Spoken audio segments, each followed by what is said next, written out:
Yo, salut mes mots, voilà, c'est Chapeau de paille. On se retrouve aujourd'hui pour la review du chapitre 462 de Fairy Tail. Alors, avant de commencer cette review, voilà, suite aux récents événements qui se sont passés, je réitère encore une fois toutes mes condoléances aux familles des victimes ainsi qu'à tous ceux qui étaient présents, voilà, qui ont été pris dans cette attaque, dans ces mouvements de panique et puis dans ces fusillades. Voilà, tous ceux que vous ayez perdu un proche, que vous avez perdu un ami ou même si vous n'avez pas perdu directement quelqu'un proche de votre famille, voilà, je tenais à présenter toutes mes condoléances et toutes mes soutiens et tout mon soutien donc à ceux qui me suivent et voilà, je vous dis courage, courage pour les jours à venir, pour les semaines à venir, même pour les mois à venir. Et voilà, Dieu sait que c'est difficile de trouver ces mots dans de telles circonstances. D'ailleurs, je vous invite à aller voir ma review de Toriko où j'avais aussi décidé de faire passer un message peut-être un petit peu plus complet, un peu plus de circonstances.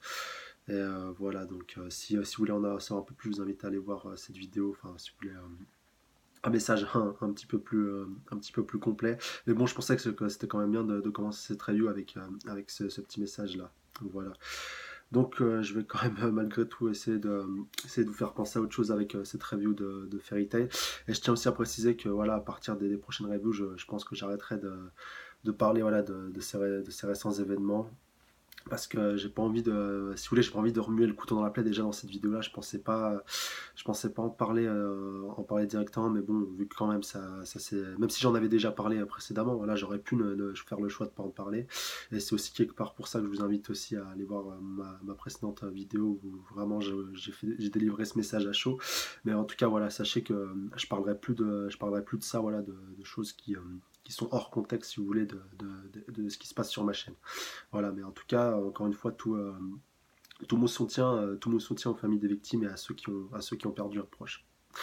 Donc le chapitre 462 de Fairy Tail qui commence avec, donc va être encore une fois un chapitre de transition où donc on va plutôt voir l'évolution de la guerre contre le royaume d'Alvarez avec les différents fronts.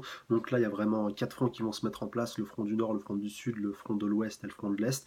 Alors dans ce chapitre-là, on va plutôt se concentrer sur trois fronts plutôt que... Enfin, il y en a un qui va être un petit peu délaissé, je sais pas si ça a été voulu ou si c'était une erreur de traduction.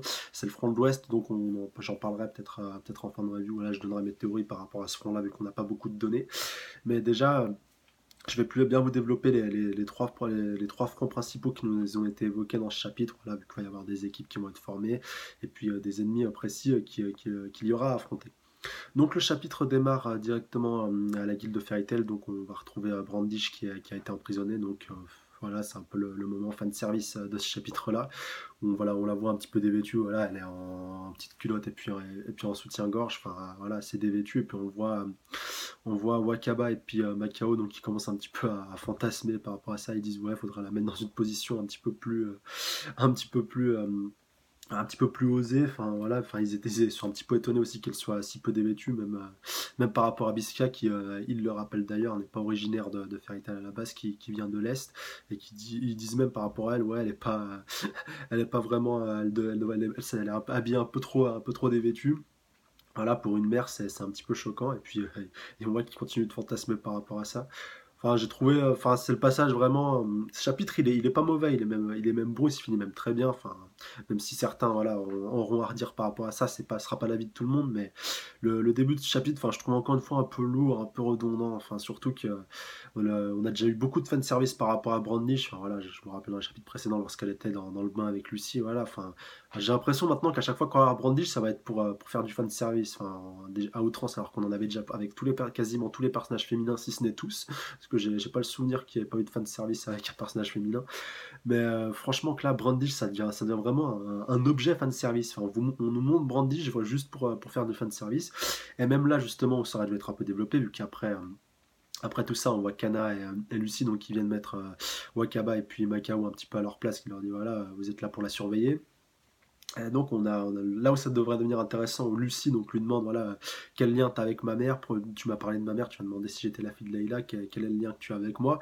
Même là, c'est pas développé par Mashima vu qu'il botte un petit peu en touche, un petit peu en touche. Bon, là, on l'apprendra certainement un peu plus tard, mais là, on aurait pu nous dévoiler deux trois petits indices, deux trois petites brides d'indices, histoire qu'on commence un petit peu à développer deux trois théories. Là, non, il botte en touche en disant de toute manière, voilà, au lieu de vouloir savoir ça, vous feriez mieux mieux de me tuer, voilà, parce que mes amis vont se pointer, mes amis des Springans ils vont se pointer, ils vont me libérer, et puis ça rigolera plus pour vous à ce moment-là, donc vous devriez en profiter, profiter de tout ça pour pouvoir me tuer, quoi, grosso modo.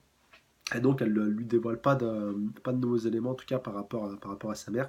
Aussi, un autre fait enfin, un autre fait, pardon, qui m'a un petit peu interpellé à ce moment-là, c'est qu'on voit que Brandish, donc, elle est menottée avec des menottes anti-magie. Donc, je crois que ouais, c'est le conseil qui se sert un petit peu de ça. Je sais pas si ça avait été déjà, si on avait déjà vu ça plus en détail dans le manga, mais ça m'a beaucoup fait penser aux menottes en granit marin dans One Piece. Alors, encore peut-être quelque chose que Mashima aurait piqué à Oda, je sais pas. Mais en tout cas, ça m'a beaucoup fait penser à ça quand je l'ai lu. Donc dites-moi dans les commentaires si on a déjà eu l'occasion de voir ces monotes ou si c'est quelque chose de nouveau, parce que quand même, Wakaba et puis Macao donc, soulignent ce fait comme quoi elle a des monotes comme ça. Puis même ils se demandent si ça peut vraiment, si c'est vraiment efficace et si ça peut vraiment retenir Brandish. Donc en tout cas, ça a l'air de fonctionner jusqu'à maintenant, vu que cette dernière ne peut pas utiliser sa magie.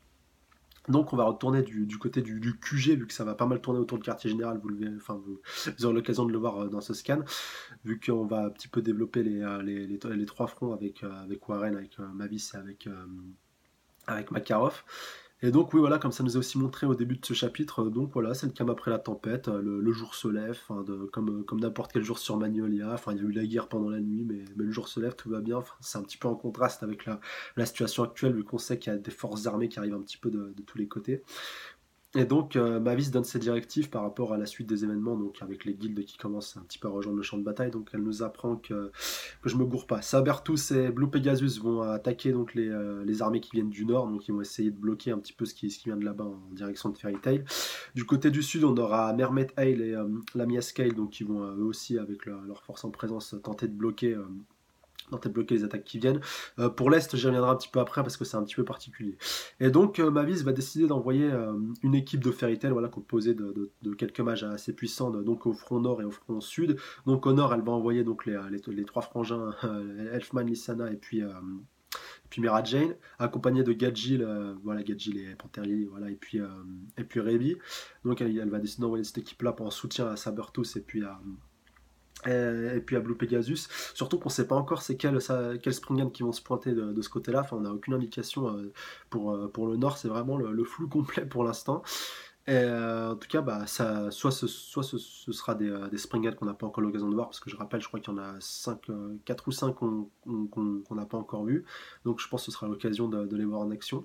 Et donc au sud, en soutien à Blue Pegasus et puis à Blue Pegasus, à Lamia Scale pardon, et à Mermaid Isle, elle va envoyer donc une équipe composée que je me rappelle bien. Donc il y a Grey Juvia, Luxus, euh, Wendy et Carla, donc, et puis aussi Natsu qui devait donc bloquer Batman et puis notre ami Di Maria, donc la petite copine de Brandish. Un autre fait aussi à souligner, j'en reviens vite fait sur Brandish, donc son petit toutou, son petit cobaye qu'elle avait rétréci lorsqu'elle était dans la maison de Lucie. Donc nous apprend il maîtrise un petit peu la magie de l'espace et que pour lui ce sera pas une difficulté de pénétrer à l'intérieur de la guilde, et donc c'est très certainement lui qui va libérer Brandish dans les scans à venir. En tout cas, elle a une porte de sortie par rapport à ça. Je pense pas que Mashima l'aurait souligné ce fait-là si ça devait pas arriver incessamment sous peu. Donc Brandish, encore une fois, faudra se méfier. Et donc, oui, comme je disais, Mavis a décidé d'envoyer l'équipe voilà, l'équipe au sud des membres que je vous ai indiqué. Donc, je le répète, Juvia, Grey, Luxus et puis Carla et Natsu. Mais manque de peau, Natsu s'est déjà fait la belle et il est déjà parti dans une autre direction. Donc, j'y reviendrai là encore un petit peu plus tard. Et c'est un petit peu le branle-bas de combat au quartier général, parce qu'ils disent voilà, où est-ce qu'il est passé, Natsu, qu'est-ce qu'il est en train de faire. Enfin, c'est pas possible, c'est vraiment le bordel. Et donc aussi, on voit que Mashima il a un petit peu fait en sorte de faire des équipes de sorte que des membres d'autres guildes vont pouvoir collaborer avec eux. Donc par exemple Grey qui va retrouver son pote qui a Lamia Scale. Luxus aussi qui va donc faire directement face au vrai Batman, vu qu'on voit que Luxus aussi au début de ce chapitre est très énervé et très remonté par rapport à Batman, donc l'original, après qu'il ait estropié son de ses amis. Donc on les voit qui sont à la fermerie, qui sont en soins intensifs. Donc la team Luxus, donc Evergreen, Fried et puis Bixro. Et donc Luxus est extrêmement, voilà, il est extrêmement remonté, puis il a vraiment envie d'aller leur régler leur compte, et il est impatient de pouvoir en découdre avec le Batman original. Et donc on va en apprendre encore une fois un peu plus, je vais venir directement au front de l'Est. Et donc comme le précise Makarov et puis Mavis, c'est le front enfin c'est l'armée qui se déplace le plus lentement. Et donc ils disent qu'il y a très fortes chances que Zverev voilà, se trouve avec cette armée-là, s'ils prennent leur temps pour bien pour mener à bien, parce qu'on, comme ça nous a été aussi souligné dans ce scan-là, il y a déjà un royaume qui est déjà tombé en leur main, donc un royaume d'Oxto ou Boxto, quelque chose comme ça, enfin pas un royaume qui était très connu ni très grand, et donc c'est là où se trouvent vraiment les forces, les très grandes forces armées de Zverev. Et donc on va voir directement la transition, on va atterrir au vaisseau de Zverev, donc qui est accompagné donc du petit vieux qui l'accompagnait, c'est un de ses conseillers, donc je crois pas que ce soit un des 12 Springan, donc on apprend déjà que ce petit vieux là qui avait escorté un peu Makarov, et donc le grand-père d'Agile, et donc il y a aussi Inbel, donc le général d'hiver, le match de glace, et l'autre conseiller, donc lui ce coup-ci fait partie des 12 Springan, donc qui accompagne Zverev, et donc tous deux sont un petit peu étonnés que Agile et Brandish se soient déjà fait vaincre, ils croient même pardon, qu'ils ont déjà été tués, qu'ils ont été totalement supprimés, et Zverev, donc qui a une sorte de sixième sens, leur précise que non, ils n'ont pas été tués, ils ont juste été vaincus, et précise que c'est là aussi la grande faiblesse de Fairy Tail, qu'ils ne tuent pas leurs ennemis, je tiens à le rappeler. Enfin voilà, sauf des cas très rares, mais j'ai pas le souvenir. Non, d'ailleurs, je crois pas que j'ai souvenir qu'il y ait un des ennemis de Fairy Tail qui ait été vaincu. Voilà, à part bien sûr les démons de Zeref, mais bon, voilà, c'est pas des personnes vraiment vivantes ni vraiment humaines. C'était plus des démons. Donc les démons, il n'y a pas de problème, voilà, ils les détruisent, ils les annihilent, ils les réduisent à néant, mais pas les humains qui sont très souvent arrêtés et puis confiés au conseil magique, comme les guildes noires qu'ils ont affrontés précédemment, excepté Tartaros, bien entendu. Et donc, Zverev continue un petit peu sa petite avancée, et, euh, et ils vont vraiment vouloir en découdre. Mais on apprend qu'en même temps, qu'en parallèle de ça, enfin Mavis a décidé d'envoyer une équipe composée des quatre rois, des quatre dieux d'Ishgard, donc pour pouvoir essayer de venir à bout de Zverev directement et puis de ses plus puissants collaborateurs. Parce qu'après, ça se trouve, il y a d'autres Springians qui sont à bord du vaisseau de Zverev. Enfin, il y a Inbel, mais ça se trouve, il y a Orgaz, il y a God Serena. Enfin, les débats sont ouverts d'ailleurs par rapport à ça. Vu qu'ils n'apparaissent pas dans ce scan, je crois que c'est les seuls Spriggan qu'on connaît déjà qui n'apparaissent pas, et puis quand même qui sont les plus puissants connus après Zeref. Et donc Mavis a décidé directement d'envoyer les quatre dieux d'Ishgard au combat contre Zeref, enfin contre Zeref directement, et puis ses conseillers. Donc les quatre dieux d'Ishgard qui sont composés donc de Warod, un des membres fondateurs de Fairy Tail, avec Mavis, Yuri et puis Hades. Donc Iberion, celui qui était nommé comme second dans les dieux d'Ishgard, donc qui ressemble un petit peu à un vampire, voilà, celui qui était le plus fort après God Serena. Et puis Wolfheim, un petit vieux, donc avec sa petite barbichette et puis un petit en taille, mais qui est lui aussi extrêmement puissant, qui était le dieu d'Ishgard le plus puissant après Iberion, et donc le plus puissant que Warod. Et on apprend donc un autre dieu d'Ishgard a été nommé donc après la défection de God Serena pour le royaume d'Alvarez, et donc c'est quelqu'un donc qui était déjà dans les 10 mages saints et qu'on connaît assez bien et que Luxus connaît assez bien. C'est donc Jera, le mage le plus puissant de la guilde de Blue Pegasus, donc qui a rejoint les quatre dieux d'Ishgard.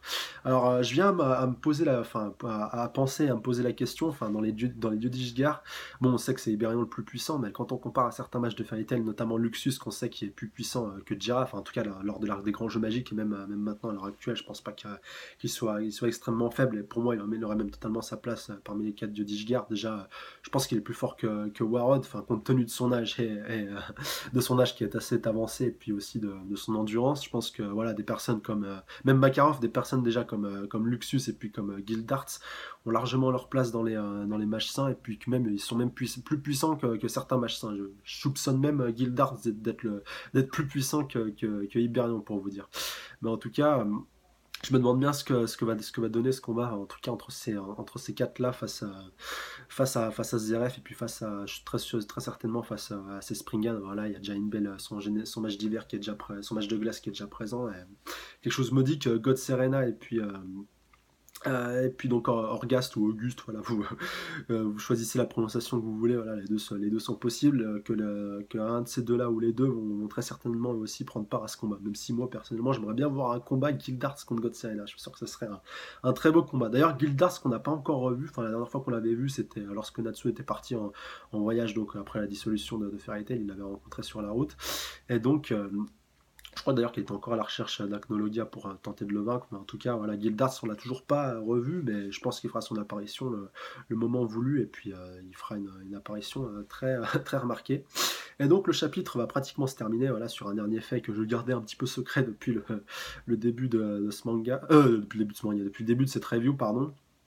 Donc c'est Natsu parce que voilà il avait disparu et donc Natsu je vous le donne en mille, il est parti en direction directement de Zeref pour pouvoir aller lui régler son compte directement. Enfin on le voit en fait se déplacer sur la carte après que Warren a réussi à le localiser et donc il fonce à toute vitesse, donc ça doit très certainement être Happy qui le porte et donc on le voit qu'il fonce à toute vitesse en direction du vaisseau de Zeref et il lui dit enfin on le voit qu'il déclare que maintenant ça va se régler entre toi et moi, la guerre est déclarée et je vais directement je vais directement au but. Voilà, donc on voit encore une fois Mashima qui casse un petit peu les lignes, où on voit qu'il envoie directement il donne directement un peu un avant-goût du combat final entre Zeref et Natsu, même si je pense pas que ça va se régler tout de suite, qu'il aura d'autres Springan à se farcir avant d'attaquer notre Lascar Zeref. Enfin, donc voilà, c'est un combat qui est extrêmement attendu, surtout que Natsu il a une technique secrète scellée dans son bras.